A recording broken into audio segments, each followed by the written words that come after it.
السلام عليكم. ترحبوا بكم في قناة فيزياء سعيد العسادي.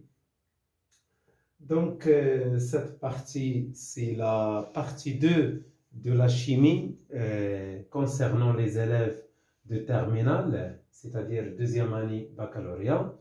Et on va voir dans cette leçon les transformations totales et les transformations limitées. Donc, je dois diviser cette leçon en deux parties.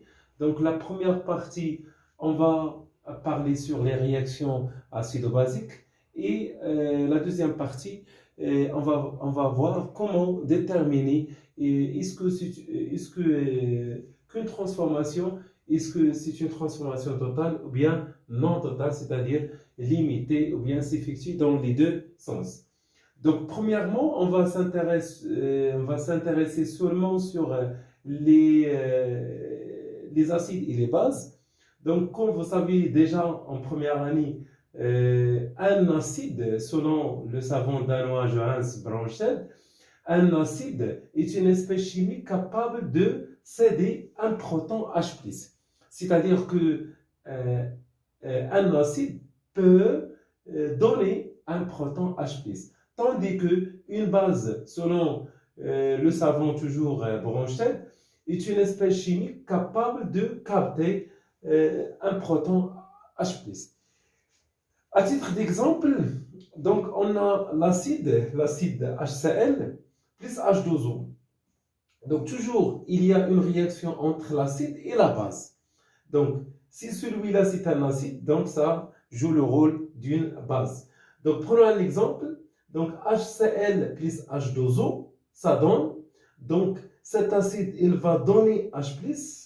Donc, ce qui reste, c'est Cl-. Donc, donc Cl-.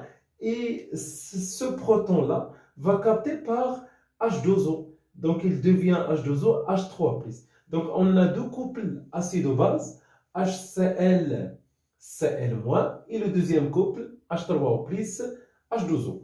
Toujours, on écrit l'acide et sa base conjuguée.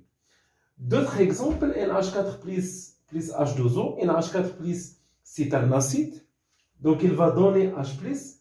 Et donc, ce qui reste, c'est NH3. Sans moins, faites attention entre les deux exemples. Il a déjà fait le plus, donc il a fait H+, donc seulement on va déprendre NH3. Et on va, ce proton-là va capter par H2O, ce qui donne H3+. On a deux couples, NH4 plus NH3. Le deuxième couple, H3 plus H2O. Prenons le troisième exemple. Le troisième exemple, NH3, c'est une base, c'est l'ammoniac, plus l'acide éthanoïque ou bien l'acide formique, HCOH. Ça, c'est un acide. Donc, NH3 va capter H+. Donc, il se transformer en NH4+. HCOH, donc, les H, il devient HCO-. Dans cet exemple-là, c'est une base. Ça, c'est une base. Ça, c'est un acide. Donc, la base va capter un proton H+. Donc, ici, on a un transfert de H+. Donc, ce qui donne CH3, NH3+, plus HO-. Donc, qui reste, c'est HO. Notez que H2O, il peut jouer le rôle d'un acide ou bien le rôle d'une base. Donc, on dit que H2O, c'est un ampholyte ou bien amphotère.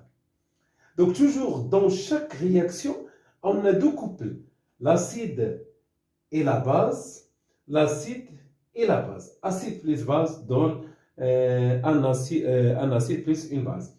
Ou l'acide ou la base dialo, par exemple, il a NH4+, toujours on écrit l'acide, slash NH3.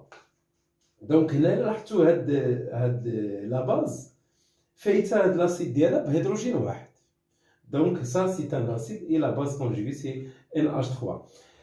Notez aussi que les réactions acido-basiques, ce sont des réactions rapides. Généralement, ce sont des réactions rapides. C'est-à-dire que تنوصل l'état final يعني في واحد le temps اللي هو très courte. Deuxièmement, quand on parle sur les réactions acido-basiques, on va parler sur le pH d'une solution aqueuse. Donc, pour calculer le pH d'une solution aqueuse, on utilise cette relation-là. Le pH est égal à moins logarithme décimal de la concentration d'ion oxonium H3O+. Ce qui est équivalent que la concentration de H3O+ est égale à 10 à la puissance moins pH mol par litre. Donc on utilise souvent cette relation pour les solutions diluées, c'est-à-dire à une concentration faible.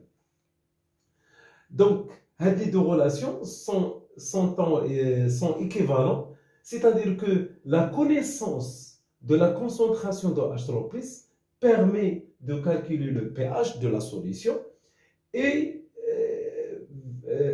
inversement, c'est-à-dire que la connaissance de pH permet de déterminer la concentration de H3O+. On remarque aussi que si la concentration de H3O+ diminue, donc le pH va augmenter. Prenons un exemple, la